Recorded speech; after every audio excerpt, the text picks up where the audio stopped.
Olá, meu nome é Joseline, sou professora de língua portuguesa e de arte e esse é o terceiro vídeo a respeito de mediação de leitura. Estávamos falando a respeito de mitos, frases que ouvimos no nosso cotidiano escolar e que eu trouxe um convite então para repensarmos essas práticas e reconstruirmos então algumas coisas enquanto professores. Então, o quarto mito que eu trago para vocês é o seguinte: os livros são selecionados de acordo com a sua classificação. Muitas vezes nós temos acesso àqueles catálogos de editora e a editora traz uma sugestão de como o livro deve ser utilizado, com quais alunos, de qual faixa etária. Nós, como professores, temos que ter como objetivo a qualidade da leitura e a experiência de leitura que eu quero proporcionar para o meu aluno, mas não me prender a essa indicação. Então, aqui, por exemplo, eu tenho o livro Greve, de Catarina Sobral. É um livro para infância, porém, eu não preciso me limitar a isso, eu posso trabalhar com alunos de ensino fundamental e ensino fundamental 2 e até mesmo alunos do ensino médio. É um livro rico graficamente, ele vai falar sobre uma narrativa em que o ponto final entra de greve. E então ela vai trazer várias reflexões a respeito do sentido da palavra ponto, né? Quantas vezes nós usamos essa palavra não só no sentido de pontuação, mas em vários outros contextos. Então é um livro bem bacana, né, para trabalhar com os alunos, para fazer essa reflexão a respeito das imagens. É muito interessante. Um outro livro que eu trouxe aqui, que esse também é muito especial, é A Vida Não Me Assusta. É um poema da Maya Angelou e obras de arte do artista plástico Jean-Michel Basquiat. Então, são dois artistas com histórias de vida difíceis, né? Aqui ao final da obra eu tenho um breve relato da vida dos dois. Aqui a Maya Angelou, ela foi violentada na infância e por muito tempo, por 5 anos, ela ficou sem falar. E quando ela voltou a se expressar, ela diz aqui, ela tinha muito a dizer. Então é um poema forte, certo? E as obras do Basquiat. Aqui, olha, vai ter também falando sobre ele. Ele era filho de pai haitiano e mãe porto-riquenha. Logo cedo conheceu o universo das artes visuais, da música e do teatro. Então esse livro, ele é uma mistura entre essas duas linguagens, que é a poesia com a arte visual. E ele vai ser muito potente, uma leitura que é para a infância, porém, de que maneiras eu posso trazer essa leitura também para alunos do ensino fundamental, né? Falar sobre o medo, o que pode nos assustar ou não. Então traz aí uma reflexão muito interessante. Sombras dançando nos muros, sons que brotam do escuro. Nada na vida me assusta. Cachorros bravos rosnando, fantasmas voando em bando, nada na vida me assusta. Bruxa e caldeirão fervente, leões livres pela frente, eles não me assustam nada. Dragão soprando chama, ao pé da minha cama, isso não me assusta nada. Eu grito, sai, e correndo ele vai, e faço zoeira da sua carreira. Eu não vou chorar, ele terá que voar, e eu me divirto com o seu faniquito. Nada na vida me assusta. Baderna e pancada de brigões na madrugada, nada na vida me assusta. Panteras atrás do muro, estranhos no escuro, eles não me assustam nada. Na escola nova, um pesadelo. Meninos puxam meu cabelo, meninas imbatíveis de cabelos crespos incríveis. Eles não me assustam nada. Não me mostrem sapos e cobras e esperem que eu grite. O medo, se aparecer, só nos meus sonhos existe. Carrego sempre comigo um amuleto escondido. Exploro o fundo do mar sem precisar respirar. Nada na vida me assusta. Nada, nada. Nada na vida me assusta. Incrível, né? Então eu posso explorar sim livros que, se eu fosse me limitar à sua classificação, eu jamais daria essa oportunidade dos meus alunos de conhecerem, tá? Então é a experiência de leitura que deve ser levada em consideração, porque o aluno ele vai poder trazer um outro contexto, ele vai poder viver uma história ali, uma fantasia que não faz parte da realidade dele. Isso é bagagem cultural. E o quinto mito é o seguinte, que é assim o mais difícil talvez da gente refletir. As sociedades que mais leem são as mais justas. Então aqui nessas obras que hoje eu vou mostrar para vocês, que essa pesquisa se deu com a leitura desses livros, né, desses autores maravilhosos, há essa desconstrução. Não é porque uma sociedade tem hábito de leitura, tem leitores, que ela vai ser uma sociedade mais justa, mais democrática, não necessariamente. Então aí está o papel do professor novamente como muito importante e determinante de como os nossos jovens e as nossas crianças vão se deliciar com os livros e como eles vão perceber esses personagens, essas histórias, né? Porque o letramento em si, ele não é sinônimo de inteligência e justiça. Quantas pessoas nós conhecemos que não sabem ler, não sabem escrever, mas têm uma bagagem, uma história, né? Uma cultura tão rica e que pode transmitir para as outras pessoas oralmente isso. Então o livro, ele não deve ser colocado num pedestal como se ele fosse também a saída para todos os problemas e como se ele fosse algo inacessível. Ele tem que fazer parte do nosso dia a dia como um objeto de acesso e de domínio. A gente precisa se apropriar do livro como um objeto do nosso cotidiano. Então eu trago aqui para vocês a forma como a leitura é pensada e a experiência que ela proporciona podem contribuir para a responsabilidade social. Então a forma como eu vou abordar essa leitura, os debates que eu vou levantar a respeito daquele assunto, isso sim vai ser determinante, né, para essa experiência de leitura que o meu aluno vai fazer e para que ele então se questione, problematize, para que ele possa levantar hipóteses e então fazer ali a sua linha de raciocínio, né? Então isso é muito importante. Então eu trouxe aqui para mostrar para vocês os livros que eu utilizei. Formação do Leitor, uma questão de jardinagem, Maria Clara Cavalcante. Esse daqui é um box de 7 livros.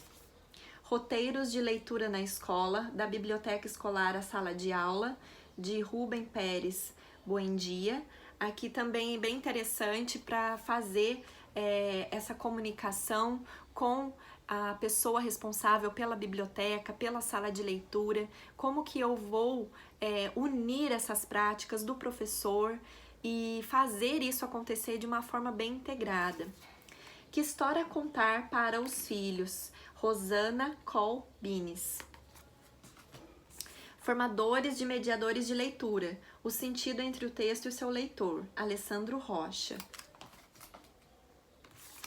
Hoje se lê o espetáculo, Lê sim senhor, Marta Moraes da Costa. Então esses daqui eu fiz a leitura e fiz um apanhado dessas ideias, mas algumas citações são boas demais para serem transcrevidas, então eu vou aqui pedir licença para que eu leia para vocês algumas partes. Então aqui, olha, leitura no trabalho, Destravando Línguas, Olhares, Pensamentos, de Gilda Maria Rocha de Carvalho e Tati Castelo Branco. O trecho que eu selecionei é o seguinte: Ler é realizar a experiência de se pensar pensando o mundo. O sujeito leitor passa a ter a dimensão ética do homem, capaz de se sentir responsável, mantendo-se fiel a si mesmo. Ele adquire a identidade de si mesmo, como definiria Paul Ricoeur. Então, olha que interessante, vem de encontro com isso que nós estamos falando, que esse leitor ele vai criar a sua subjetividade, ele vai em busca da sua identidade por meio da leitura. E Professor Leitor, uma aprendizagem e seus prazeres, Eliana Yunes. Todos esses livros são da editora e são encontrados pela internet. Então vale a pena conhecer. E eu selecionei o seguinte: podemos reinventar a escola por um ensino que tenha assinatura pessoal. O professor é um criador que pesquisa e se deleita com o que inventa.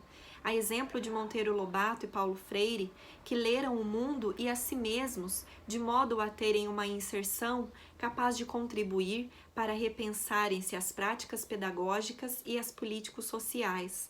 Sinceramente, hoje, relendo O Criador do Sítio e suas obras tidas como não ficcionais, considero-as como teoria e metodologia de ensino dirigidas a educadores pelo olhar de Dona Benta, exemplo de mestra, e pelo olhar travesso de Tia Anastácia, que sem discursos e teorizações explícitas tiveram o talento de transformar sua escola no espaço de hospitalidade que Jorge La Rosa vem defendendo em teoria.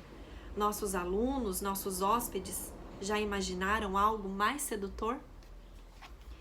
Nós, como professores, então, temos esse papel e precisamos cuidar da nossa confiança, da nossa autoestima e da nossa valorização, porque nós somos os responsáveis para essa mudança dentro da escola. Claro que não é só o professor, existe aí um conjunto de coisas que vai colaborar, mas nós, dentro do nosso contexto, temos esse papel, então nós precisamos valorizar, né, essa ideia de que o professor pode sim transformar, ele pode sim criar, trazer um aspecto pessoal seu. E uma outra autora que fez parte dessa pesquisa e eu me apaixonei é a Michelle Petit, Leituras do Espaço Íntimo ao Espaço Público. Então aqui o trecho que eu selecionei, ela é uma autora francesa, mas que o seu objeto de estudo são jovens da América Latina. Então o contexto com que ela vai refletir, vai fazer as suas experiências é bem parecido com o que nós vivemos aqui no Brasil, né? Por mais que cada escola, cada cidade tenha uma realidade específica, mas tem muitos encontros também. Então a leitura dela é muito útil para nós, para essa reflexão. Então, por que incitar as crianças a ler? De acordo com o que me disseram os leitores de diferentes meios, a leitura talvez seja uma experiência mais vital do que social. Ainda que sua prática desigual se deva em grande medida a determinismos sociais e dela possam obter benefícios sociais em diferentes níveis, mas esses benefícios vêm com algo a mais. Se desde o início sua busca for privilegiada, se reduzir a leitura a seus benefícios sociais, temo pela iminência do controle, da vontade de domínio e da filantropia. A leitura talvez seja um gesto mais interindividual ou transindividual do que social. Ela marca a conquista de um tempo e de um espaço íntimo que escapam ao domínio do coletivo. E se a solidão do leitor frente ao texto sempre preocupou, é precisamente porque abre as portas a deslocamentos, a questionamentos, a formas de laços sociais diferentes daquelas em que cerramos fileiras, como soldados em torno de um patriarca.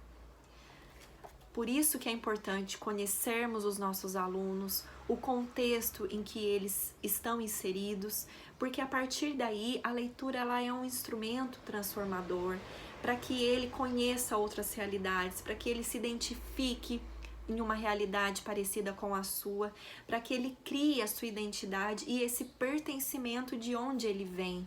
Isso é muito importante, né? Então a leitura, ela vai ter esse reflexo pessoal, individual. Por isso o olhar precisa ser atento para o meu aluno, para que eu consiga incentivá-lo a descobrir o que ele gosta, o que ele vai se interessar, e não só olhar o coletivo, porque muitas vezes o coletivo ele vai ser uma consequência posterior a esse hábito de leitura, tá? Então essa leitura aqui é muito interessante e muito pertinente a nós. E uma outra obra dela é Ler o Mundo, Experiências de Transmissão Cultural nos Dias de Hoje. Como que nós podemos fazer essa leitura de mundo através das linguagens, através da arte, através da cultura? Então é muito interessante todo esse questionamento que ela faz. E a citação é a seguinte: pois é exatamente disso que se trata a transmissão cultural, e mais particularmente a leitura. Construir um mundo habitável, humano, poder encontrar ali o seu lugar e locomover-se, celebrar a vida no cotidiano, oferecer as coisas poeticamente, inspirar as narrativas que cada pessoa fará de sua própria vida, alimentar o pensamento, formar o coração inteligente, como diria Hannah Arendt, que teria acrescentado que é preciso transmitir o mundo às crianças, ensiná-las a amá-lo, para que elas um dia tenham vontade de assumir a responsabilidade por ele, pois é o amor pelo mundo que nos traz uma atitude mental política, pensava ela. Olha que interessante. Não é a leitura vazia, não é a quantidade de livros que nós vamos oferecer e exigir que esse aluno faça essas leituras, mas é a qualidade, o nível de profundidade que eu vou dar para isso, os questionamentos, porque aí nós vamos criando valores, nós vamos questionando a nossa sociedade, vamos apontando o que podemos melhorar, aí sim a leitura vai transformar, certo? Não por um objeto de poder num sentido autoritário, mas como um objeto do nosso cotidiano, que nós nos apropriamos e a partir daí nos tornamos responsáveis pelo mundo que a gente vive e pelo mundo que a gente quer viver. Olha só que lindo, né? É uma coisa assim poética, mas não é impossível, não é distante, porque nós estamos ali na sala de aula com esse contato, com essa aproximação. Então é necessário, através da leitura, isso pode ser muito explorado. Então, assim, agradeço demais por todos que assistiram aos vídeos, me coloco à disposição para quem quiser trocar ideias, dar sugestões e trocar esses conhecimentos. A gente precisa valorizar a nossa experiência e agradeço então de coração e até a próxima.